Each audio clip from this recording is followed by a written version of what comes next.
Yes, sir. You can hear me? Yeah, I can hear you. Got you, got you. How you, brother? Man, I'm good, brother. Just going grocery shopping real quick, grabbing some, you know what I mean? Some little vegetables and shit. 'Cause I'm vegan, so I'm just doing all the cooking, so I gotta get it in. You feel me? Right, right. Yeah, I'm with you. I'm with you, especially well right now, man. Going to the store is hard. It's hard, bro. Yeah, I don't really need the store like that because we have farmers markets, bro, and I just buy produce anyway. Cause like I said, I'm vegan. So when you become vegan, you you gotta learn to cook on your own for real, for real. Right. So the store is not even. I don't even need the store because I don't buy meat. So I'll just be going to farmers markets, and that's where the best produce is at because they be growing it right there, and they don't be having no pesticides or nothing. So I'll just be eating off that, and then so it just make it a lot easier. Got you. Okay. I mean, that's the best way to go And too. and I eat sun up to sundown. That's another one too. And that when you eat like that, bro, you know, all I do is drink water and teas at night. And once the sun come up, I eat fruits in the morning. Then in the afternoon, I'm eating my heavy shit. Then in the evening, I'm eating fruits again. And then after the sun go down, it's over. You know what? That that So uh that explains a lot too, man. Because I had just seen one of your videos on your channel, and you were saying you about to be 40, but if you didn't say that, nobody would know that. yeah, nobody would know. Cause I be having to say that now, cause from the way that I be living my life. But if you're young and you be trying to talk over me, kind of want to just let you know, hey, bro, I'm not your age. You Right. know, I'm trying to respect you as a younger man or whatever, but I'm not a young man. I'm just Right. trying to help. You know what I mean? That kind of thing, like, oh yeah, my daughter is 16. Right. Yes, sir. So I mean, you I wanted to ask you just 10 questions I thought of. I kind of thought about them for a while. Just to kind of give more light on you, because I think you one of the coolest cats, man. I think that's involved in the game. I remember if you go on our Instagram, man, and you go on the messages between me and you, I had a fight back in 2018, and I hit you up and I asked you for some advice, and you didn't. You could have. A lot of cats won't even, if they see it, they won't even respond to you, and you could have easily did that, and you did it. You know. Oh yeah, I respond to everybody, bro, because I'm just a regular dude. I just want people to know about that.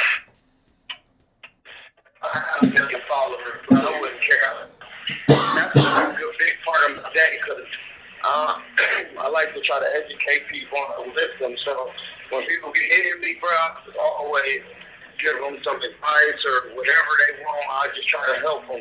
You know, some people come in there and be on the negative tip, and I still try to enlighten them. But you know, it just is what it is. Right. Right. I feel you. So the first question I wanted to ask you for the people that's going to get to hear this is where are you from? First and foremost before we get into anything else. Tell the people where you from. I'm from Akron, Ohio. Okay. Yeah, yeah, you Yeah, know I'm from where Dayton. I'm from. Oh, you from Dayton? Yep. Oh, okay. Yes, sir. Yeah. Yes, sir. Yeah, I ain't So, know that. man, yeah, Yeah, yeah. you stay in Dayton right now? No, sir, by way of Vegas No, you now. in Barstow. Yeah, Vegas. yeah, you on the west. But yeah, blood. Yep. You from Ohio, blood. What's up with my nigga then? Man, yes, sir, You yes, know sir. what I So when mean? you first told me that, I was like, oh, see, that's I knew I liked him for a reason.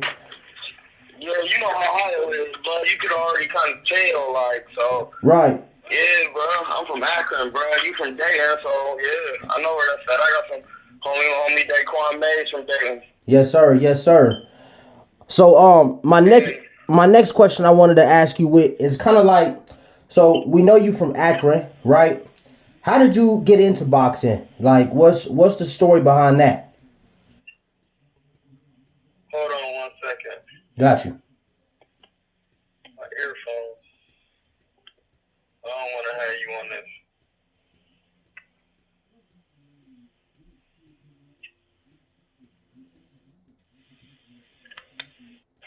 Turn it on.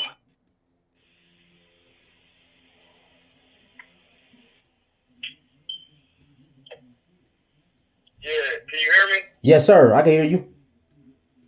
Damn, on there. Oh, there we go. There we go. Yeah. That's better. That's better. There you go. My bad. It's all good. Radio thing is coming on. Yep.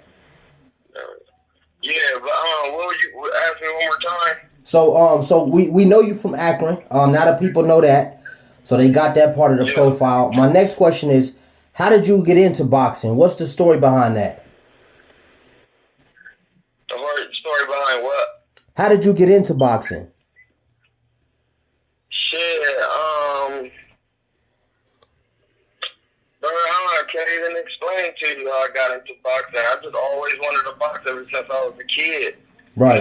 You know how your people be having fight parties and everybody. Well, I don't know how old you are, but Tyson was knocking everybody out. I'm 32. Be watching. You 32? Okay. Well, when Tyson,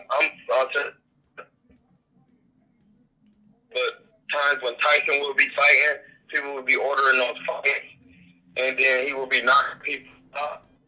Watching that, then I used to always catch glimpses of Sugar Ray Leonard. Right. On TV in different times of my life, and I don't know, it just always attracted me. Just how I don't know. I got that type of spirit. You know what I mean? I feel the same. To just get in there and box. Like I was like, damn, that shit looks sweet, and it kind of like it was like, or how they have the martial arts movies. It was real. You knew boxing was real. Right. I'm like, man, I want to learn how to use my hands like that. For sure. And then my mom wasn't know. Well, you know, Ohio, depends. You know, your moms be really. Moms is strict. Right. You know what I mean? That's a fact. Ain't no silly shit at all. What unless your family was in the boxing or your dad or something like that. Right. I mean, man, you ain't about to be no boxing. You about to go to school and get a job or go to college for shit like that. Right. So I'm like, when I got old enough, I turned 27. I was a hooper. And matter of fact, a couple of my homies from Dayton, his name is, they call him Blue, his name's Dwayne Hansborough. And then there was another dude named Jay Wade. And we used to always be hooping. They used to be beating me, though, because they was a little bit better than me at the time. But I used to always want to practice against them because they was better. But they was from Dayton, too. So I used to just be hooping, bro. Hooping 8 hours a day. And I was really good, but it's just so, you know, in Ohio, it's a system. Right. You can't be flashy. You can't be. So I'm like, man, that shit ain't gonna work. You know what I mean? Right. And we done had so many hoopers. We had Esteban Weaver. We had just so many different people coming up at that time. It was just hard to get into hooping. So when I was like, man, this shit ain't working, I want to box. I guarantee the first time I said I wanted to box, this is what I said. I said, you know what? These niggas is not giving me a chance with basketball. I guarantee if I start boxing, I'll start knocking niggas out. They'll start showing love then. And then after I said that, I was like, man, I'm about to just start boxing and start knocking people out. Right. And then from there, I just didn't let nobody tell me no. Nobody, man, you too old. I heard all of it, bro. I never cared. Oh, you can't have no power from lifting weights. Oh, you can't do this. I never paid nobody attention. I stayed in researching my person and how to get better physically from all aspects. And I just kept going. Mm-hmm. I just didn't take no answers. And I got in there with everybody who said they wanted to get some work. Except for Earl, I still owe him some work, and we still gonna get some. Yes, and sir. that's my man. Shout out to Errol Spence. Everybody else, Boo Boo, all them cats, Blood, I was in there with them because I wanted to get better, not because I wanted to prove something. Right. I just wanted to be good, and how else do you get good? By being in there with the best. You gotta get your ass whooped. Iron sharpens iron. I wasn't getting my ass whooped. I was just hanging. So that gave you that. What that does, it gives you confidence. And from there, I just kept working, Blood. Just kept working. So that's all really anything is when you want to do it. When you find out what you really want to do, you just keep working at it and don't let nobody tell you no. Build off the positive. Right. So let me get this straight. let me understand this because I want the people because I want them to really understand what they're hearing. You know what I'm saying. It may not be a gem to everybody, but it's definitely a gem to cats like me. Did you say that you decided you wanted to box to be a boxer officially at 27? Yeah, 27 years old. It was 2007. And the thing was, Yes, sir. there was this guy named Aaron Fennessy. And he was a known guy. He be turning guys pro. And this one I didn't know nothing about boxing. I ain't know nothing about like getting amateurs first and Right. doing it like that. So I'm like, my dude, Mike Miller, hold your head, Mike, he in the feds right now. Yes, sir. That's the guy who initially started showing me how to box from sparring. He was a heavyweight, but he was like Pernell Whitaker, you know, he was stupid slick. Right. So he was like, listen, once he seen that I had talent and heart, he was like, I'm not letting you take no pro fights with dude. Right. The key? No, oh, Mikey. I was like, he was like, don't take no pro fights, Troy. I'm like, all right. So I knew he would let, and you know, in Ohio, when you boxing, they take you through a little process. They don't let you get in there and just spar right away. Right, right. And I knew I was older, so I'm like, I don't have time to not be sparring. I need to spar right now. That's a fact. You know what I mean? And it's in my jacket pocket. So I'm like, I need to be sparring because I'm older. I can't be wasting no time. Sparring. I worked out with him for 3 days, and then we started sparring on a regular. And I was just sparring, and I was just learning. He had put me in there with different cats. And he thought we was going to. And then, whatever transpired, we stopped working together. Then I went to another gym with this guy named Omar Daoud and a guy named Juan Jones. And that's Blue Steel Boxing at Ball Street in Akron, Ohio. And then from there, he started teaching me my fundamentals. Because at this point, I'm 27, I'm stupid athletic, I'm just jumping around, thinking I'm doing shit that they be doing on TV, jumping in with hookers, you know, I'm watching Roy, and I'm doing all that shit. But then at the same time, once I start boxing myself, I started watching Roy because I knew that he was gifted. He was using his right hemisphere and his brain to box. Yeah, And, wouldn't recommend everybody to try to duplicate that. Yeah, you can't duplicate that because how he boxed is he using a certain part of his brain to box. It's just like how you see people try to do what Jordan do. Right. You can't do it because he can't coach it. And that's because when you can't coach something you can do on a great level, it's because you're using a certain hemisphere of your brain. And that's what you're not a good coacher. You're not a good coacher or a good teacher. You're more of just a performer. Right. So I would just stop watching. I would say, this is wrong. Niggas is out here trying to do what Roy be doing, and I can see. And that'll get you hurt. That'll get you hurt, and I'm like, I see right now, nobody can really do this. I need to take a more fundamental approach. Yes, sir. I've seen a small clip of Floyd Mayweather fight Philip Indu, and he was doing a certain type of move, and I said, oh my God, that was like some alien shit. Of all the boxing I ever seen, I never seen nobody execute a move like that. And I said, I'm going to watch Floyd Mayweather from now on every day until I learn how to box like Floyd, until I learn everything he's doing, until I learn all his tricks, until I learn his mindset, until I learn how he trains, until I learn how he thinks, everything. People were telling me stop watching Floyd. I never listened. I just kept watching him. Because I never seen nobody be able to do it. And he reminded me of Sugar Ray Leonard and all my other favorite boxers. Yeah. I knew back then to say, like, ain't nobody going to be able to beat Floyd because Floyd is just, he has old school game. And people right now, they don't box like that. So they ain't never going to be able to beat Floyd. And he used to be in a barbershop arguing with me. And I used to be like, man, you just don't understand, bro. No, Floyd was definitely a generational fighter, man. I think as far as Floyd's skills, like you got the casuals, kind of like, for example, I'll give you a good simile before I get into that. You got the casuals, or if you were to walk down the street and like, who's the best basketball player of all time? They'll say Michael Jordan, even if they don't even watch basketball. You know what I'm saying? So it is a lot of casuals that'll ride Floyd, but it's not a lot of true boxing fans that actually understood what they were witnessing. That dude is special, But man. when That I dude is seen dude, special. I said, ain't nobody gonna be able to beat dude, bro. Yeah. First of all, I hadn't seen that. I kind of seen that defense to show a little bit because, Yeah, we seen. Yeah, Floyd's definitely not the first one to do that.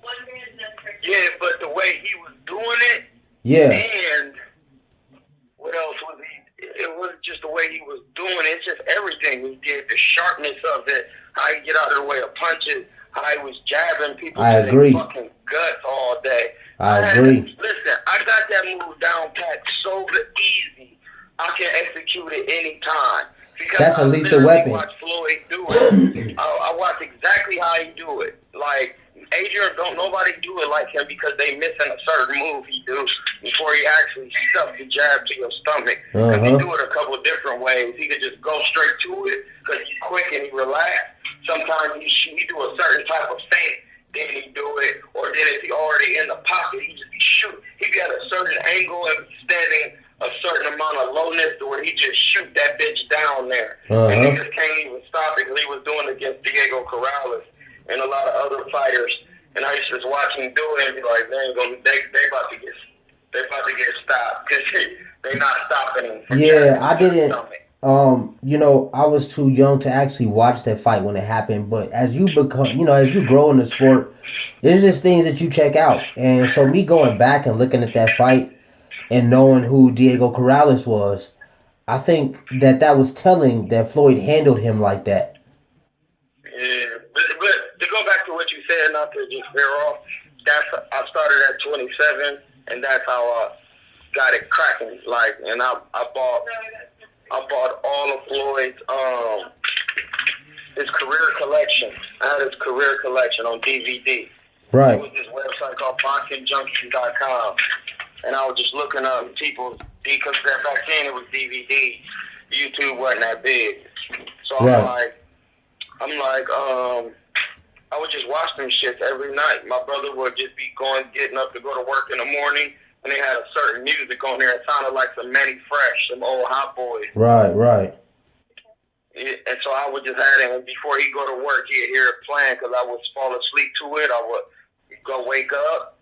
That's soaking it all in. Push play and go right back to sleep. I'll be watching it until I fall back to sleep. That's all I watched, and that's all I did. And then I started watching how he trained and what his dad was telling him to do, because that's how you really learn. You have to listen, see, and do it. It's 3 ways you can learn: hearing, seeing, and doing. So I would listen to what his dad was telling him to do, watch how his dad would do mitts, and watch how Roger would do mitts, and just be telling and watching it. R.I.P. Roger Mayweather too. Yeah, rest in peace, Roger. And I would just be watching it, man, soaking it all in from all angles, listening. And then when people would be saying shit, I'd be like, no, I wouldn't do that. And then I'll be noticing how he would be picking his fights. Like if he fought a tall guy, he would fight a C-level tall guy first. Yeah. Get used to that style, and then the next fight would be the championship fight, and then he will fight, you know, he will fight the real guy, and it will be a tall guy. And I'll be like, oh, okay, I see what he's doing. Like, he's fighting a tall guy of a lesser stature, and then that's getting him ready for the championship fight. You know, because he fought a guy named Tony Pep, and then he ended up fighting Gennaro Hernandez next. That would be like an example. Right. You know what I mean? Because he was trying to get himself ready for that type of style. That makes sense. I mean? And even though he fought him in 2 different type of ways, it still gets you equipped for handling somebody tall with boxing skills. That's a fact. I believe that. So I'm just No, I was just gonna say. So that leads me to my next question, since we on the subject of fighting, as far as actually being in there and not just talking the sport. When and where was your first fight ever? My first fight was in Mexico, in Tijuana, Ooh, Mexico. He went to the dungeon. I went to Tijuana. I went with this dude named Jairo Escobar and this dude named Julio. I forgot Julio's last name. And we went down there, and a guy named Mario Ortega, he was my first manager. And we went, Dave, what else you want with these mushrooms? Oh, we was gonna do the spinach. Yeah, so I went down there with them, and we stayed in Tijuana. We didn't come back over the border. And it was fun, bro. We went walking around and shit. We went to the Walmart. We was just walking around. They got Walmarts in Tijuana? Blood, hell yeah. And Wow. it looked way better than ours. The produce section is Wow. so plush, bro. When I say it's so plush, you be like, God damn, they really got to take, like, I really appreciate the things that, other cultures of people do things. Man, they really take a certain level of pride, and I agree. Says a lot. What year was this? Just from seeing, this was 2000 and I think 14, okay, 13, something like that. I have to go look on my timeline again. And I ended up having my first fight. I was kind of nervous, but I wasn't. You know what I mean? Yeah. I'm just like, it's gonna be whatever, blood. But then in my mind, I'll be like, I just wanted to get it out the way. You know what I mean? How did you do? I think I stopped him. But yes, it was sir. like, I don't know, bud. When you box and you really trying to do the boxing thing, you really learn that I talk to myself in the ring. Like when I'm about to do something, I'll be like, you know what? I need to relax and calm down. Right. You know what I mean? I say stuff like that. So then when I was in there, as soon as I got in there, I'm like, all right, I'm going to try to throw a jab. I threw a jab and dude just threw some wild shit. And then I kind of got wild with him. And I'm like, fuck, I need to calm down. Like after I got wild with him, I tried to throw a combination and he hit me with some wild shit. My head started flying back. I'm like, man, what the fuck am I doing? I don't fight like that. Right. Like, nigga, I'm sharp, nigga. I stepped back and said, man, just calm down and do what you do in sparring. And I shot a jab on there. Jab, dropped it with the jab. Yes, sir. And I was like, okay, there we go. So then after that, I was like, all right, he hurt. It's over with. My jab is too strong. He hurt. I skipped to him. Do a double jab, straight left to the stomach. He went back against the ropes. I skipped up to him. I stepped to the side and hit him with an uppercut, and the referee stopped it immediately. Good decision. Good decision. My coaches at the time was like, you got a little wild in there, but that was their first time, and they expect, sometimes when coaches be expecting everything to be like perfect off rip. Especially some of the guys who never boxed, you know what I mean? Right. Well, yeah. You know what, man? Honest to God, truth. My coach is Kelsey Banks. Yeah. That's my actual coach. At Johnny Toko's boxing gym out here in Vegas. Okay. Yeah, my coach is Kelsey Banks. I was telling the partner, one of my partners that, and he was like, "You mean like Kelsey, the Kelsey Banks, Mr. Mix?" I was like, "Yeah." He was like, "Wow, that's crazy, man." So yeah, I know exactly what you mean. Yeah, so I'm like, all right. So then, some time go by. That was like my first fight. So after that, I was like, all right, that was over with. And instantly after that, I felt I was way better at boxing because it was like a huge lift off my chest. You know what I mean? Yeah. So I was just like, I came back to the gym. People was like, damn, I was sparring. And when I was sparring, I noticed I'm more comfortable I was sparring. It was just, the sparring was way different. Yes, sir. I had been through the hard part. I had been fighting and shit. So I'm like, sparring was just elementary at that point. And then a lot of time went by. But that's how my first fight went. You know what I mean? That's how it went. Okay. So who's your favorite fighter? Sugar Ray Leonard. Why? Because he just do everything. He got so much. First, he a fucking dog in there. I agree. He's a fucking dog. Yes, sir. Like, you gotta be a dog. But even when he's dogging, he still look fresh. Like, fresh, not tired, but his boxing style is so sweet. Like, for example, I'm not saying nothing against Roy or nobody, but when certain niggas get tired in the ring, you can kind of tell. Right. When Sugar Ray Leonard got tired, even when he was tired and he was working on Tommy Hearns, he was so sweet.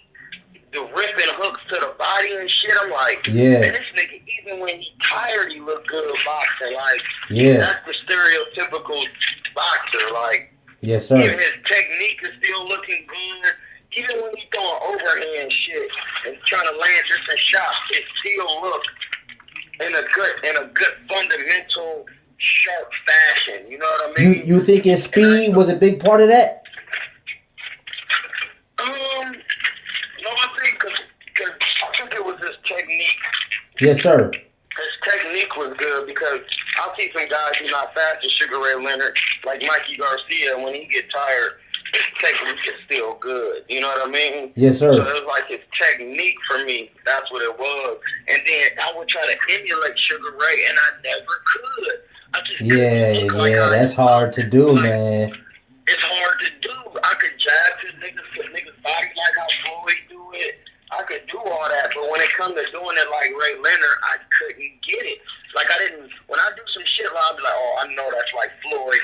Even though if it don't look all the way like how Floyd do it, I'll be like, oh, I executed that how Floyd would do it. Right. Like if I pull counter off somebody and I land it clean, right. I did it right, because that's how Floyd do it, because he leaned his head forward a little bit. Blah, blah, blah, blah. So I'm like, but when Sugar Ray Leonard do something, I just could not execute it like him. So I'm like, man, this nigga is just unreal. And then I would just, that's who my favorite is, bro. And then I had a couple favorites, man, because I love Floyd, I love Sugar Ray.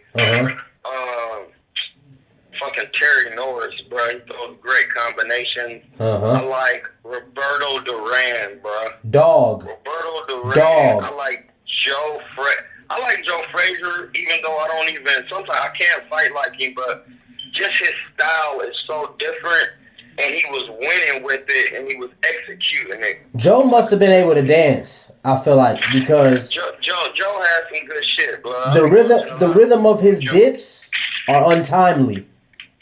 Yeah, and that shit takes practice, bro. You gotta practice doing that shit. So, well, that's it. You know, just all the greats, bro. The greats. I'll be watching the greats. Yes, sir. Just watching them. Yes, just sir. Studying them, bro. You know, even if I don't fight like them. Right. They might have a move or something that I need. Everybody got different assets. You know what I'm saying? Which so speaking of assets, that leads me to my next question. That's a perfect flow. What do you think your greatest asset is when you in the ring? Is it your boxing IQ? Is it your strength? Is it your speed? What do you think your greatest asset is? It's my IQ and my confidence. Yes, sir. I like that second one. IQ and confidence. Because I got guys that's bigger than me that I spar all the time. Some of my homies. And they pros, and they be having me showing them how to box and shit. And I'll be training them, and it's the size doesn't matter in my world. Because I'm going to manipulate you every time, pause. Right. And I'm going to end up beating you up. You just got to understand that to a certain degree. Now, if you get an experienced gentleman in there, and he's bigger than you, and he has the same experience and the same IQ, then size does matter. I was gonna say, then it's gonna be a long night. Yeah, but if you're bigger than me and you don't have as much experience or a higher IQ, and IQ comes with defense. If you don't have that, I'm gonna break you down.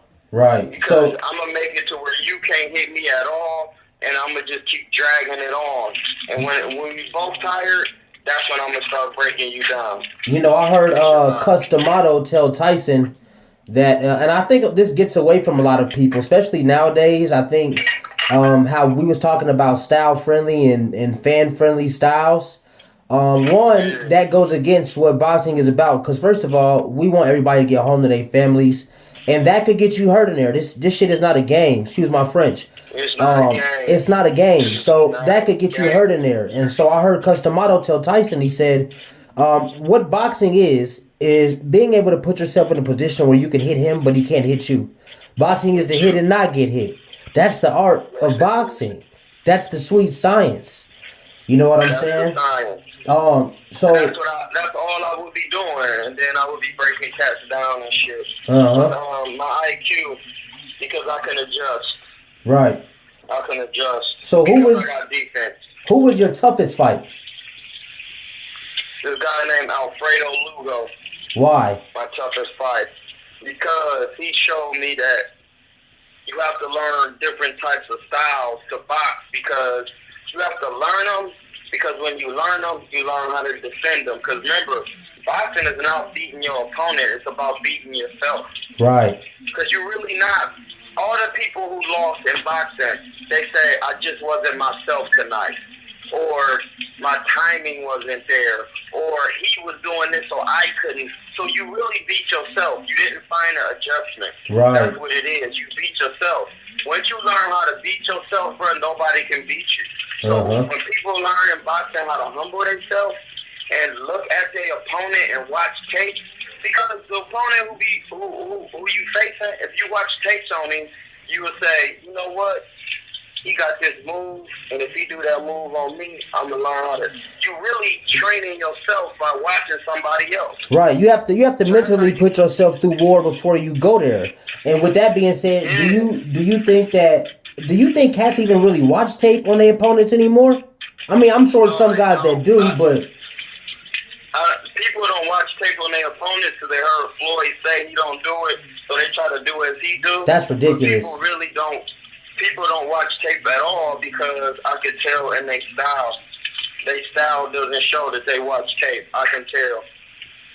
I can tell when you box for so long. I tell who don't watch tape.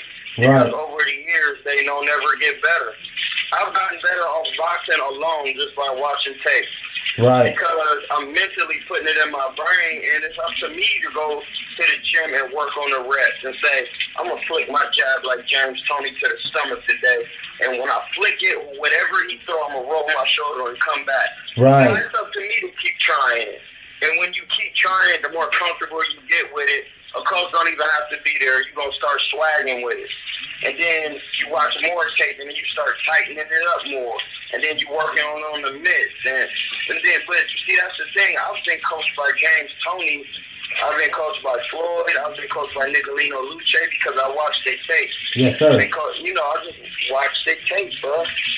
Just watch tape. People don't understand the importance. I think that's a lost art in boxing, is people observing tape.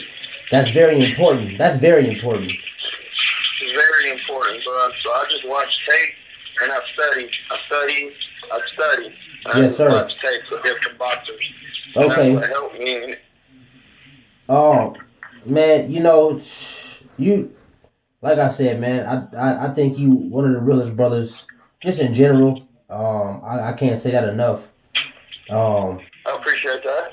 So my next question is, when is you got any fights lined up? Like, when's your next fight, and how will we find that? It just depends, bro. Because right now, I'm not gonna lie to you, in my life, like, I love boxing, but about to get married pretty soon. Yeah, congratulations. Yes, sir. Yeah, and I want to travel the world. Right. I really just want to teach my people about their diet, man. My guy. It's about diet, bro. Because a lot of people is going through hysterical changes right now. And I just want to teach people about their diet so they can feel as comfortable as I feel moving throughout the earth. Yes, sir. You know what I mean? That's important. That's really been my focus these past couple of years, and for me reading different books and getting educated and educating myself and trying to raise my spirituality to the highest level. Yes, sir. And just so you know, when you from Ohio, when you from Ohio or anywhere near the Great Lakes, this is just me doing my own research and seeing how people migrate and travel. Dayton is very close to another. You ever been to Peoples, Ohio? No, I haven't. You ever heard of People's Ohio? No, I haven't. And you know, it's crazy, blood. Now that I think about that, that's the reason why. Because everybody I asked if they ever heard of People's Ohio, they say they never heard of it. It's an Egyptian monument in People's Ohio called Serpent Mound. And it's been there for millions or thousands of years. Okay. It's a huge serpent, and then at the head of the serpent it's a pyramid. Then outside the pyramid is a circle or a sun. And I'm saying that to say, when the Egyptians put that type of landmark on your landmass, it's showing ownership, and it's showing ownership of the land, and it shows who migrates to that land. Right. Because that land is by our land, Ohio and Michigan, and all those places where all those good boxers come from. It's surrounded by a huge mass of water, like it would be the Nile River. Right. See Yes, sir. Now I feel you. I'm with you. And I did my African ancestry, and it stated that I was a Nigerian. So that would mean a lot of the people that's from that area is Nigerian through trade and through, lineage and people traveling. Right. And if the Egyptians live by a massive land of water, and then everybody in Ohio and Michigan and around them areas, they would have to be Egyptian by default because it's a mass of water that they live by. And I did my African ancestry, and people migrate to certain areas naturally without even knowing why. Right. You don't Yes, sir. even know why, bro. You see what I'm saying? You do it naturally, and Egyptians need to live by water because that's how they get down. You know what I mean? And Yes, sir. That makes sense. I found out that I was from a tribe called the Yoruba tribe. Another African man told me this who was Nigerian. And somebody told me just from being on Boxing Ego and shit like that. And I was like, damn, for real? And he was like, yeah, you from the Yoruba tribe, Troy? And I was just like, all right. I never paid no attention to it. Then I was in an Uber, and the African man, I was telling him I did my African ancestry, and I told him I was from Nigeria. And he looked at me in the rear view and was like, yeah, you from the Yoruba tribe. And I was like, for real? Somebody else told me that. So that's what it is then. And I met somebody the other day. He was from Nigeria, but he was from the Igbo tribe. And he had a certain look. And then I watched Polite on the comedic brother Polite. They've always been on, he be hanging with Floyd. Yes, sir. He's from the Igbo tribe. And they had the same type of nose. And I said, I get it. So then when I started doing research about the Yoruba and the Igbo, they got the same religious practices as Egyptians. It's the same spiritual system. It's just different names. So I started to realize, well, damn, that's why I was in love with Egypt, because I'm an Egyptian. Not like for faith, but like in real life through lineage and travel and spiritual cultivation and just the spiritual practices that they use and how I live from water, how I live by water and all of those things. So I'm just saying that to say that that's what I've been focused on doing. And boxing is not as important to me as it used to be because I feel like I need to start doing other things to get people their minds woken up. But I use boxing as an avenue to do that. Yeah, for sure. I'm a Mason at the highest degree. Yes, sir. I can teach through my craft. I can teach somebody about God, the Creator. Right. That's what I've been doing. You know what I mean? And our culture as an Egyptian, if you can't even have a job, if you can't tell somebody that God exists through your job. Right. That's craftsmanship. You know what I'm saying? Not fake God, like really showing through mathematics, universal language, human anatomy, and biology that God really exists. And then those are the people who rule the government. Those are the people who ran the city. Those are the people who got the whole weapons and every whole guns, because you knew that I only use the gun for it has to be a last. This is the last measure. You know what I mean? Right. And now people are just killing people every day and stuff like that. It's because they using the gun as the first measure. That's a fact. And it's not. The thing is, bro, it's not that they really want to do it, but they were taught to do it. Right. So that's the thing. It's the system of teaching. You know what I mean? So that's what I've just been on. But if boxing was to present myself in a certain fashion, you never know. Yes, sir. But me right now, just boxing, like, bruh, I've been reading the Pert Emerald Roof and the Pyramid Text, bruh. I can't even get out of that to even. I keep online classes, and that's good enough for me right now. Yes, sir. Bro, I just like I like reading, bro. I never like reading as much as I did now. I really like reading because I see how it's when you read certain things like that I have been reading. It elevates my mental, and I can explain things that no man can explain even better. Yes, sir. You know what I mean? I can bring it together to everything I've learned over time. The right hemisphere of my brain can coagulate everything and bring it together. So then I start talking about stuff people don't even know nothing about. And then I never even went to school for it. And they'd be like, how the hell? I'd be like, bro. That's powerful right there. No, I'm dead serious, bro. And I don't want nobody to think I'm trying to be weird or nothing like that. No, I'm with you 100%. You feel me? Like, yeah. I'll be talking to my girl about, like, the stuff in the Quran that I've never read because I understand the system of what they're trying to portray. And that is the problem. Once you understand the system of what's being portrayed, you understand what they're really saying. Right. But the people who write these books, and when you learn from Egyptians, you learn the game is to be sold, not told. So you write it in code. Got you. All right. Teach one. Yeah. So that my last two questions, I'm gonna let you get ahead because I know you go ahead and cooking that up. No, don't take your time, blood. I ain't got shit to do. This is what I do. Yes, sir. Okay, cool. I one of your videos I was watching, and it was just interesting to me because I'd actually like to hear your take on it because you know when with like ESPN and all the mainstream reports on boxing, it ain't like that's for casuals. You know what I'm saying? Like so for the real boxing, you said in there, and it kind of makes me laugh right now. You said Joshua was trash. Explain to the people why you believe Joshua is trash. I believe Joshua. And listen, when you from Ohio, right? And you use words like because Ohio is on Eastern Standard Time, right? So, and for example, in California, man, you drive 8 hours, you're still in California if you're going north and south. Right. You know what I mean? I could drive 8 hours to the East Coast, bro, and be on any place on the East Coast or go down to Atlanta. So Ohio kind of be swagging with all different types of words. So people hear me say trash, that means he's one-dimensional. That doesn't mean he's not good. Right, right. It just means he's one-dimensional. So when I say he's trash, he doesn't have defense. So I'm not looking at the people he's fighting right now. I'm looking at his potential opponents in the future.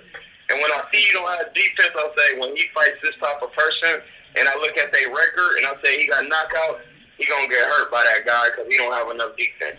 Right. So you think that the first time that he fought Andy Ruiz, do you think that it'll be easier now that the blueprint is out on him to for fighters to kind of be like, well, I know I got a better shot than Andy Ruiz, say like a Daniel Dubois, and he presses him. No, everybody been knew it was out. Okay. That's the thing about boxing. Everybody know that shit. It ain't just they just now know because they seen Andy Ruiz do it. Right. Promoters just been keeping him away from niggas. That's what they don't tell you in boxing. Right. The promoter's job, he invests so much money in you. What you want? You can make one if you want. I was just gonna eat this for lunch because spaghetti was gonna be pretty heavy. If you eat that now, you're not gonna eat no spaghetti. We'll make the burgers tomorrow, so we can have them, not real burgers, blood. I know you heard that was vegan, like the fake burger shit. Yeah. Yes, sir. Yeah, but people been know the job of the promoter is to keep the investment safe until you recoup some of the money. Right. The money back that you invested in. That's the job. So when people be So you think they made a mistake with Ruiz? No, it just wasn't nobody else for him to get no work with for real. Like if he was fighting, if he would have fought Deontay Wilder in that situation, he would have got stopped immediately. It would have been gone. Everybody would have knew it. I would have been running around saying, "I told y'all." Like, right. So you got to keep him safe for a long period of time, and he's young. So, I mean, he just don't have no defense, bro. He don't know how to move his head. Even when he fought Andy Ruiz the second time, the defensive moves he chooses to make are so wild and unorthodox. Any person with good defense doesn't move in that manner. I think it's the UK. And I'm not being funny when I say that, or I'm not trying to generalize. I think there's probably some superb guys in the UK. You know what I'm saying? I'm just saying when you look at the UK, I think they focus more on offense really than defense. I think they just don't have a talent pool. Because when you have a talent pool and you actually getting good work, right, you see those mistakes off rip, and that's another thing that is whole different from boxing. These guys ain't sparring real guys. They not getting no real work. Right. Cause I can tell they not, because guys go by they're not watching tape, but it also go by not getting in there with good sparring partners who gonna push you. Right. And then they posting the sparring all the time. Like, everything must have a certain amount of balance, but these guys ain't getting no real fucking work. Right. Because I know who they be sparring half the time. They be sparring. They'll say they sparring a middleweight, but they wouldn't be sparring a middleweight. They'd be sparring a 147 pounder who just ain't in shape. Come on, man. It's not a middleweight. A middleweight walks around at 180. Right. And he got to cut down to 160. So if you're sparring a middleweight, you're sparring a nigga weighing 180. Right. And you're going to get better because I'll be seeing Floyd spar super middleweight. And they be big as hell, bro. Uh-huh. So you taking all what I'm cooking with the spoons, you taking them? Wow. I'm just trying to live. But yeah, blood, so I'll be seeing what they be doing, and that's why I'll be knowing they don't be getting better. Right. You know what I mean? That makes sense. So you feel like Hearn was kind of keeping Joshua away from the Wolves pretty much. Yeah, of course. Right. He won a gold medal, he black, he got muscles, women, he in the media, he hanging out. Right. It would be like having an Ali without the same talent level. Right. IQ, you know what I'm saying? Right. Okay, so it's a business too, so you're gonna be in there protecting. I mean, not necessarily just protecting, but you're gonna be making sure you make your money now with all the media and all that. You can capitalize off of a lot. So, I mean, I get it's a business first. Right. All right. So my last question, well, it's kind of a two-part question. What are your thoughts on what we saw, especially after this time and some of the things that have surfaced? What are your thoughts on Wilder Fury 2, and can Wilder win the rematch?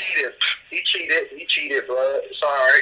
I didn't want to say that because I didn't want it to seem like I was biased, but But you're not biased. But listen, when you Irish, bare knuckle boxing is part of the culture. Right. That's like saying you Brazilian, and when you learn how to box in Brazil, you're not gonna know no jiu-jitsu or capoeira. Like, that just doesn't make sense if you know anything about people's cultures and their martial arts that they learn. Right. You know what I mean? It's just bare knuckle boxing is a part of it. He's been telling you things that he's doing all the whole time, like soaking his hands in petrol. He's talking about bare knuckle boxing shit. Like, when you're a professional, the man said his great granddad boxed, his granddad boxed, his daddy boxed, he boxed, all his brothers boxed. When you've been boxing for that long, bro, you know ins and outs of the game. You know how to do gloves certain ways. Blood, I've done things in fights that have stretched the rules that the commission tell you can't do. Right. But if you're cool with the commission, they'll just turn their back. But I've done it. Right. You know what I'm saying? It's just to get little advantages. But I'm gonna keep it all the way 100, bro. Because to do that, that you have to have balance. Right. You have to look at both sides. If Deontay Wilder, I could say, well, if Deontay Wilder had defense, then Tyson Fury wouldn't even have tried to do that.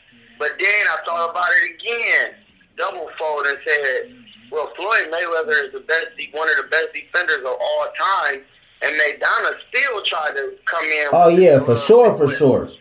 Yeah, so, hey, bruh, when you can't beat a certain demographic of fighters, you're going to try anything, blood. We've been on the top. Floyd is from Michigan, bruh. Right. He lives by a great lake. You think he know how to, you think this boxing is, his family is very woke. They know a lot, bruh. They're not out here just being ignorant. Right. Deontay Wilder is from Tuscaloosa, Alabama. Tuska mean warrior, Lusa mean black. Because it was ran back in the day, Tuscaloosa was named after a tall African Indian dude. Yeah. He was 7 feet tall. You see what I'm saying? Like, you think, so you telling me they gon', I ain't even gonna say that on here. You just straight, listen, Deontay Wilder ain't about to be knocking nobody out on TV during Black History Month. That just ain't happening. That's just stupid. Right. That's just stupid. Why would you think that was gonna happen? Right. Like, So come you, on, bro. This is common sense, bro. so one of the things, like, okay, so I'm gonna keep it a buck, because I got called a lot of things for having an opinion on what I saw, and just understand, I don't just go around because I've made wrong decisions in matches before. I've never gone around and said such and such is a cheat or they on PEDs unless it comes out and that's proven. I don't just say that. Now with that, I made a whole video about Deontay Wilder and why he lost. And then people, after I made the video, people kept sending me mad videos of all the information. And you can't ignore it. I waited like a week and a half, and then I said, you know what, I'm going to really look at everything right now. Why not look at it? Because you want to debunk it at first. Cheated. Yeah, I'll say, oh, he cheated. Right. I don't even need to debunk it, blood, because I was a professional. Right. I know how to do gloves. I know what they doing. I know what you're doing when you're trying to cheat. Especially because you got to remember, man, a lot of these guys are not power punchers. And Deontay Wilder has so much proven power that you can't make one mistake. So you're going to try to take every advantage, bruh. Listen, I'm not mad at him because I get it. This man can, as soon as he touch you, you going to sleep. I get it, bruh. It's like almost a lose-lose. Like, you see, listen, even he cheated in the first fight, he still didn't know. He still got a draw. Right. So if he cheated in the first fight and got a draw, you thought he wasn't going to say, you know what, this time I'm going to do it a little bit better. I think that's exactly what happened. You know what I mean? So he just knew it's no different from Tom Brady and the what they call that shit? Deflate gate. Deflate gate. Even before the deflate gate, remember they was taping niggas formations and practices and shit. Right. And they had got in trouble for that. Like, that's facts. Niggas can just look that up. Babe, every time I grab this to stir something up, you grab it and wash it. My wife is OCD, bro. What's going on? So I'm done, man. Get your muscle. Yeah, but yeah, I felt like he stretched the rules. He cheated because he felt like he couldn't beat dude, and he's a known cheater. He's been caught on steroids. Oh yeah, for sure. Like, you know, watching it, to be honest with you, man, watching it, I'm gonna keep it 100. I said they should have stopped it before it got stopped because that was hard to watch. You know what I'm saying? No, you know what? I'm gonna even make it even clear.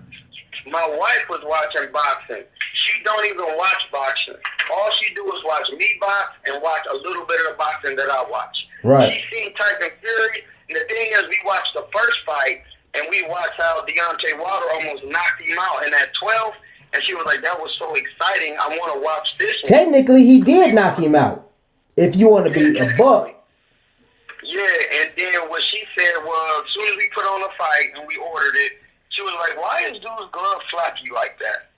Come on, man. Like, "Oh, cause he punch." I said, "Cause he punching like Ali, and now he a boxer, and that's how boxers box." And I paid no attention to Right. it. And she was like, "I know, but it just looked too flappy, babe. Like, who's?" I'm like, some people be slapping with their punches, and I start talking shit like I turn my shit over, cause right. You know what I mean? Right. And then when she said it, I just, kept, then when all the allegations came out, I was like, damn, my girl did say this nigga's gloves looking. Now, I'm going to be honest with you. Like, when I watched it, I didn't notice that. See, what I noticed was the rabbit punches and the WWE wrestling. That's what I noticed. Was those... Because I'm going to tell you why, because I teach boxing every day, and they tell you when you do, they tell you, well, this is why magicians are so high regarded, because the hand is quicker than the eye. Right. Sleight of hand, blood, that's what they call that. He's a gypsy. Come on, bro, he's telling you what he's about. See, that's the way to hide something from somebody is in plain sight. Right. He's telling you, I'm a gypsy. I do Irish boxing. I do this. When you get in there, he can sleight a hand, and next thing you know, you don't even understand that's happening because he know how to fandangle. Right. And he telling people how to do it, like, bruh. It's So really not that hard. So where it got more, and I gotta use this word, where it got more sinister to me is because I thought that was the only things he did really was the choking, the WrestleMania shit, and the rabbit punches. But when I watched everything after the fight ended, and I really got to see that glove, people zooming in. Some people was recording themselves zooming in. You can't Photoshop that, you know. So when I started seeing that, I'm like, yo, that never occurred to me that he was doing that.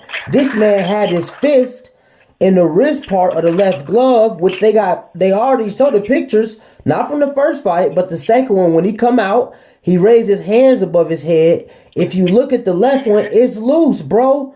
So it never occurred to me that when we seen it flapping, not on the jab, because the flick jab ain't new, that's been in boxing.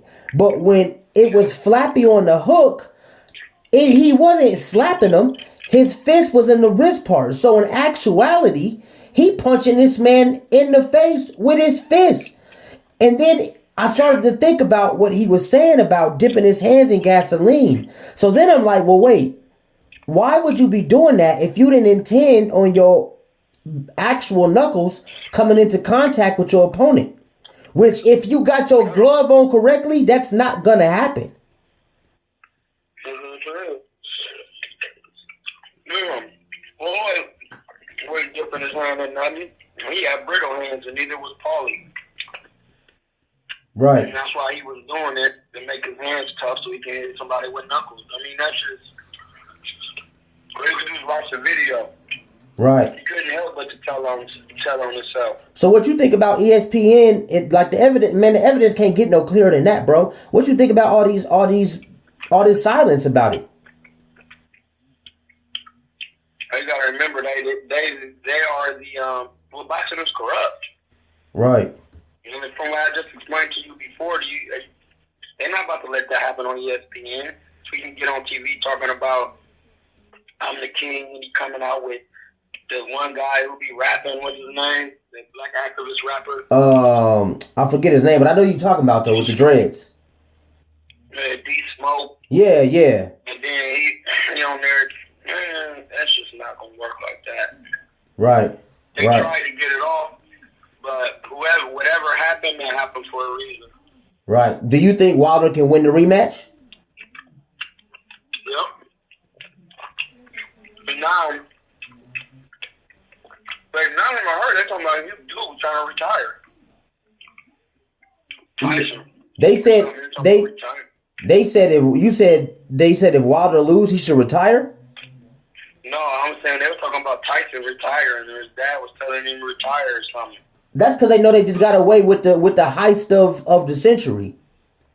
Yeah, I know. So, but and that's what I'm saying. Like, if Wilder fight him again, and that's all, there's so much attention on that glove shit, you better believe everybody's going to be paying attention to it. Yeah, he's not gonna be able to. He's not gonna be able to do that a second time. Yeah, and the moment he's not doing it, they're going to be warning him about it, or he try to get it off, and then he's going to get knocked out. And he's not going to be able to keep up that pace. So And when you slow down one time, it's over. I feel like he's connected with people that may be able to help him get away with. Now, don't get me wrong. Nothing came out. He did pass the clean boxing program, so I got to give him that. But we also talking about a guy who's been caught on 2 different occasions. He got the whole scandal going on right now with the pig farmer and the meat, and the pig farmer told you that he lied for him. So I still think PEDs is something to be looked into, and in addition to that, I think it's still a possibility for him to beat Wilder simply on the fact that, okay, maybe he can't hit him with his actual bare knuckle now. But I think he'd still probably try to take the approach of the rabbit punches, the leaning on him, the wrestling, the chokeholds. That shit ain't gonna work. Shit ain't gonna work. It's not gonna work. It's not gonna work this time, bud. It's not. You can do all that shit you want to, but it's not gonna work this time. Right. Because I definitely, man. Gotta do something different. Yeah, I definitely, I said the same things. And I was talking to my girl, and I was like, because my girl watches it with me. We break down fights and footage and stuff like that. And we was talking about the Wilder fight, and I was kind of like, I guess I don't really want to say the good thing, but I guess the good thing in all of this is, even if they don't, we know Wilder got cheated. So to me, he's still undefeated. But even if they don't reverse that, that's cool. All right, we're going to keep it pushing. But that puts way more attention on him this next time out. So all of that. That's what I'm saying. It really doesn't matter whether they reverse or whether, because you don't have so much attention on him. It's kind of like when Margarito got caught with the raps. He wasn't the same as soon as he got in there. He started getting his ass trashed after that. Yeah. So then that makes me think you was always wrapping his hands because you're not a known power puncher. Right. Yeah, you're a big welterweight, but you're big don't make you punch hard. So, Anyway, and Tank Davis are known punchers. Right. So I just think that it's gonna put him in a position to be forced to fight fair this next time out. And once he has to do that, I think that Wilder's gonna want revenge, because you got to think about how silent he's been. I haven't heard him say anything really. You know what I'm saying? So I think Wilder's gonna want revenge. Personally, as a man, not even as a boxer, as a man, he's gonna want revenge. And how he always, and I'm gonna knock on wood and pray that this doesn't happen. So I'm not saying that I want it to or it should, but he always says he wants a body in a ring.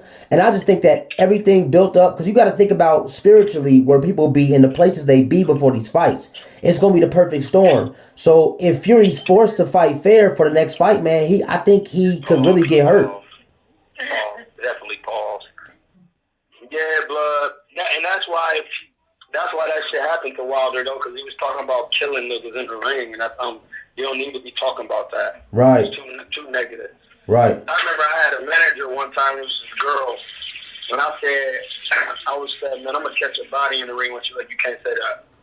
Right. She wouldn't let me say it. And then now that I get it, because you don't want to put that out there, because when you put that out there, the world or the spirit of the world don't know what you're talking about. So you could say you want to catch a body, and then you can almost get caught. Exactly. You know what I mean? I think that might have took a part in what happened as well. Yeah, you gotta chill, blood. You can't be talking like that. Right. You can't even really be thinking like that. You just gotta put it in a way to where, like, you know. Right. I want to whoop that ass. I want to make him quit. I want to. Yeah, we definitely ain't trying to kill nobody, man. Yeah, we're not trying to kill nobody, blood. That's just not what boxing is about. It's a learning experience. Right. I agree. Uplift you. If it's boxing is physical, then boxing is spiritual too.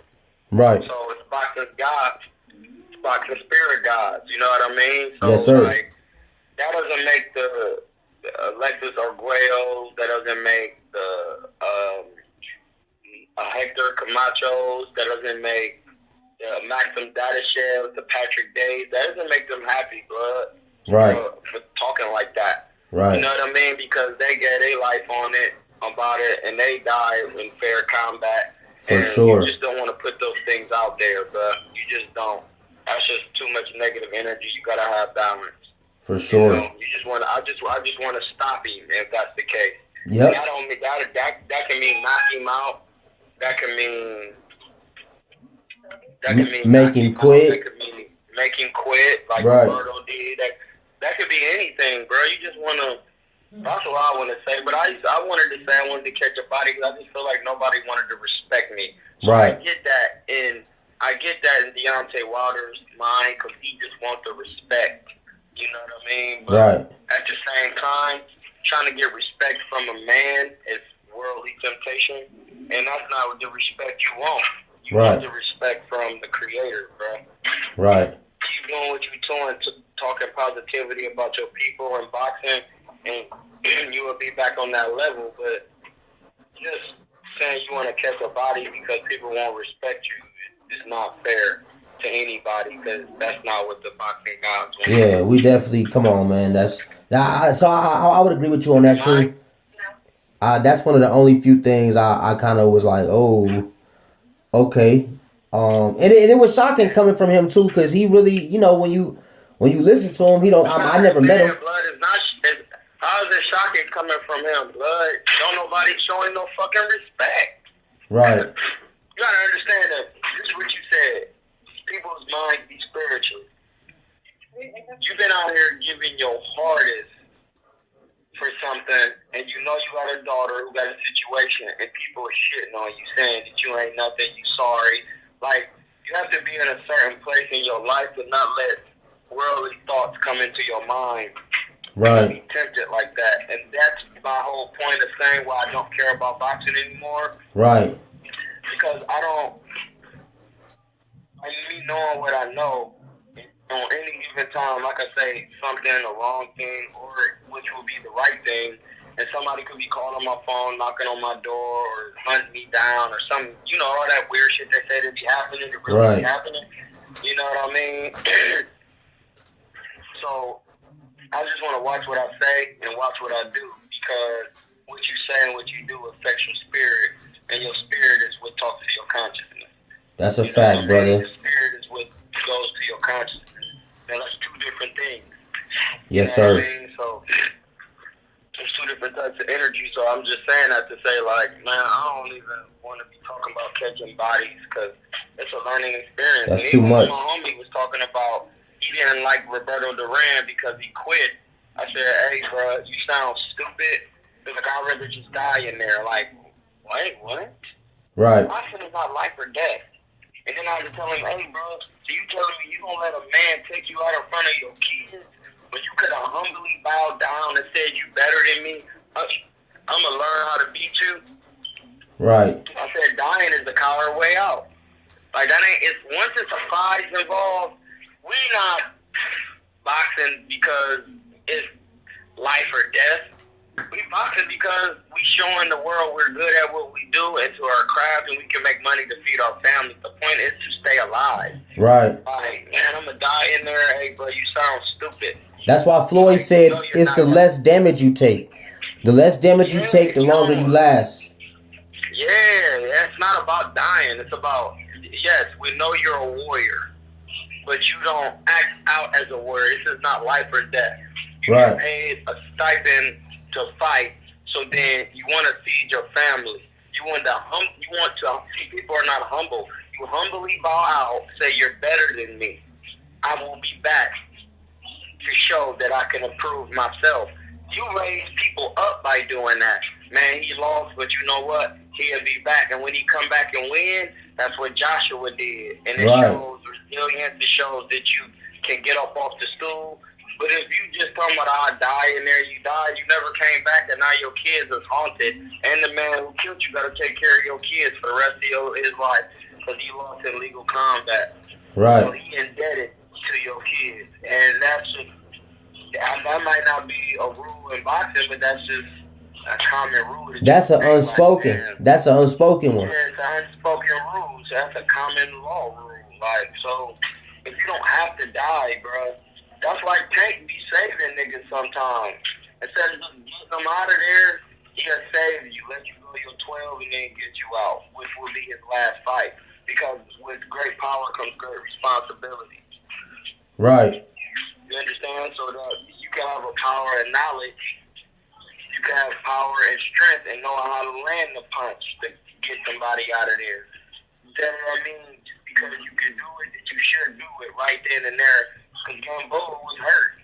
He could, at any point in time, he could have just turned it up, but he also could have hurt him bad to where he never could have been the same from boxing again. Right. And that's the case. Mikey Garcia did the same thing with Jesse Vargas. Right. Cause he could have killed Jesse Vargas, bro. He pulled off a little bit and saved him, bro. Let him live. Cause he could fight again and make money. That's Mexican brother to another Mexican brother. Right. You know what I mean? But you know, you learn that because he learned that from a black man, though. Because Errol Spence could have stopped him. Oh, he definitely could have. Yeah. That's what I'm saying. So who did he learn that from? I'm just saying. He could have stopped him. Right. Could have just came to him how hard he came to Sean Porter, and then the fight would have been over. Right. That's it. We can't say that, but he had to fight Sean Porter like that, because if he don't fight Sean Porter how he fought him, then he lose. Yeah. Because Sean Porter they the same size. Yeah, Porter did a lot better than I expected him to do. He didn't do a lot better than I expected. Because remember, defense is the name of the game. And I told people for years, hey, when you don't have defense, bro, you're going to start having problems when you match certain styles. Right. People took it as I was just trying to scoop on the man. No, I'm just saying what I see in the future. Right. You put a certain style in there and you don't have a hybrid style, you're going to have problems against certain styles. But if you're a hybrid boxer, see, that's what made Joe Frazier and Ali so special, because you have a pressure fighter coming directly at a classical boxer. Right.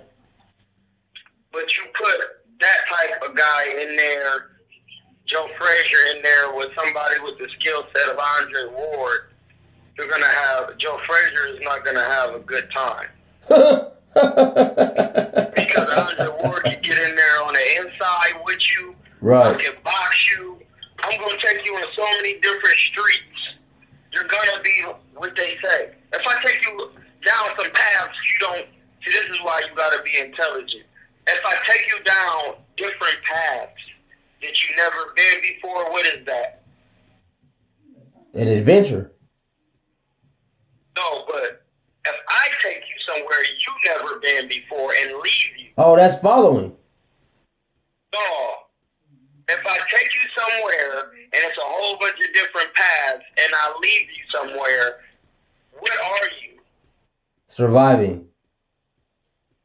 What is the point of surviving? Another word. Figure out a way. What is... You got to say the word, though. If you're figuring out a way to do something, what is that called? Learning. If you don't know something that you learned yet, what is that called? You lost, my nigga. Right. You lost. So if I got different styles of boxing and I'm taking you on different paths with my styles, you know what? I'm going to show you how this inside shit works, since all you do is inside work and you come straight forward strictly. Bing, bing, inside up, and then you turn an angle. Bing, bing, and then you turn another angle. Bing, bing, and then he's going to be swinging and missing, and then you walk off on his ass. And you jabbing. Oh, no, I could box too. Wow, that's taking somebody on different avenues and paths. They lost. You losing them. They're going to lost. They lost the fight. They lost in their mind. They just lost, bro. They're going to lose. Hybrid boxers who master one style, but then after you master that one style, you learn another style. Then you get that all the way down pat. That comes from years and years of watching tape and learning it and doing it in the gym. You can't just, that's why can't nobody be Floyd. Wherever Right. you think you can take him, he can go there. And then at the end of the day, you end up being lost. Because you thought. You thought. Right.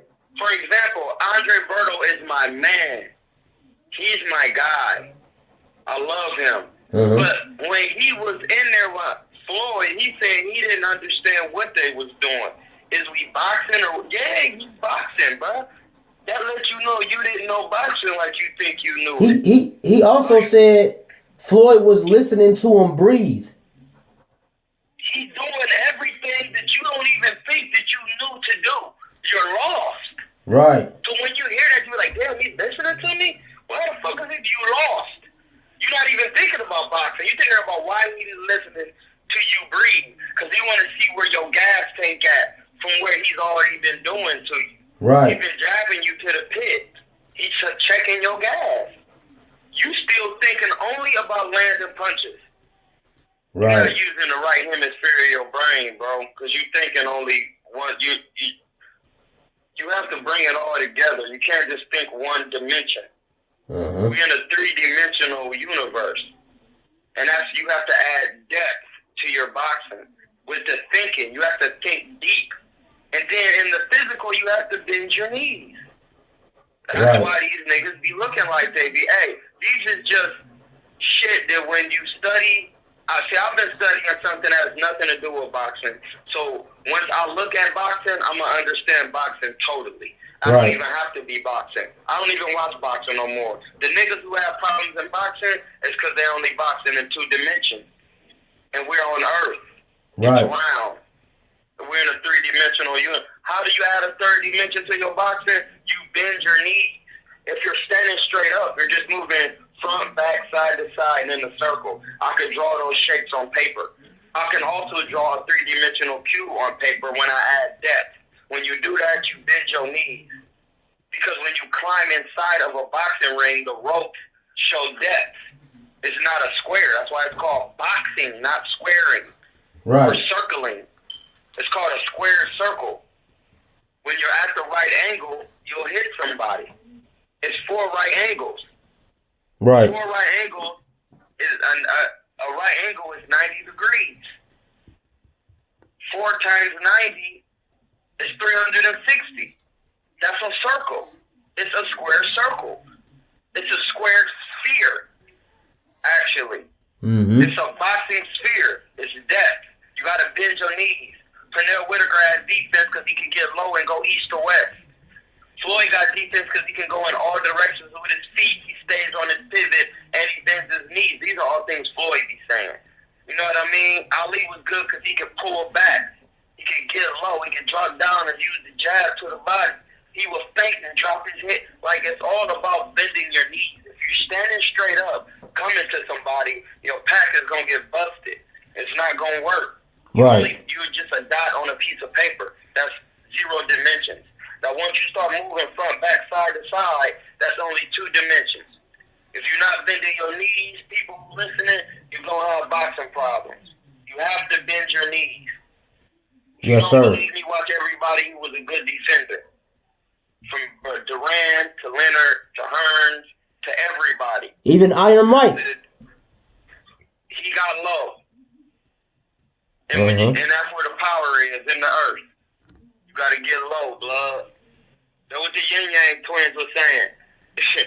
Get low. The Yin Yang twins. The balance twins. The positive and negative. The Yin Yang. You know what I mean? They're saying get low. You got to get low, blood. And when niggas understand that and understand head movement, then you be on to something. But, you know, that's up to people if they want to listen. Yes, sir. And speaking of the people, man, tell the people where they can find you. Shit, man, you can find me on YouTube at Troy Kilatainment King. Yes, sir. So that's YouTube at Troy Kilatainment King. Kilatainment with a K. 1 L. Got you. Because what Kilatainment, you understand the word entertainment. If you know what tain means, and you know what enter means, and you know what ment means, ment is mental.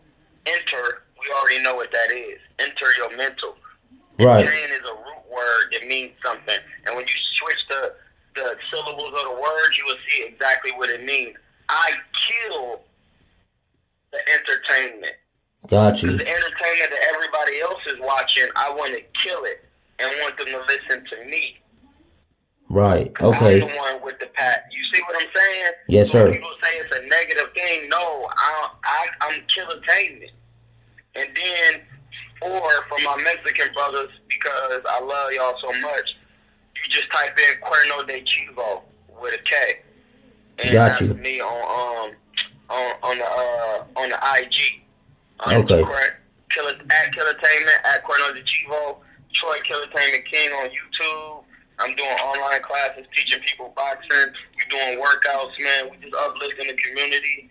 You know, vegan diets. You know what I mean? Getting good air, drinking spring water, taking your steam off, and you good. Yes, sir. When you get back on the gram, man, and you get a chance, send me the link where I can put it in a video where they can sign up for your classes. Or just DM me right now, and then I'll just do it. That way I won't forget. I got you. So I'm gonna go ahead and let you go, brother. I'm finna go ahead and get out here and enjoy this quarantine we going through. But I appreciate you letting me hit you up, brother, and let me pick your brain, man, for real. Oh, so good, baby. Everybody who's enjoying the quarantine, man, it's actually a good thing, man, because you get to spend time with your family, man. The earth is loving the quarantine because pollution is down. You know, you gotta realize the creator knows what he's doing. Right. If everybody can just relax, they can really enjoy something great. Because it's about to be a new moon on the 24th, and it's less pollution. Everything is starting to come to life better. You know, that's a good thing for the earth. People don't even think about those things. We are destroying the earth. Global warming is like, I mean, it's getting hotter, but I'm good because I'm black. So. Yeah, speak that. I'm good. You know what I mean? But for everybody else who want to live a comfortable life, you know, just be happy you quarantine and you chilling right now. But I'm smoking Kush every day. Yeah. Like it's legal, bro. I smoke with Jay-Z, said he smoke on F shit. Yeah. Smoking Gorilla Glue like it's legal. I mean, I get to hang with my wife every day. Yes, sir. Man, it's just a good time right now. It's 2020, bro. Indeed, brother. Indeed. You feel me? Yep. Jay-Z, man. I need to listen to your Jay, man. It's an even number of years.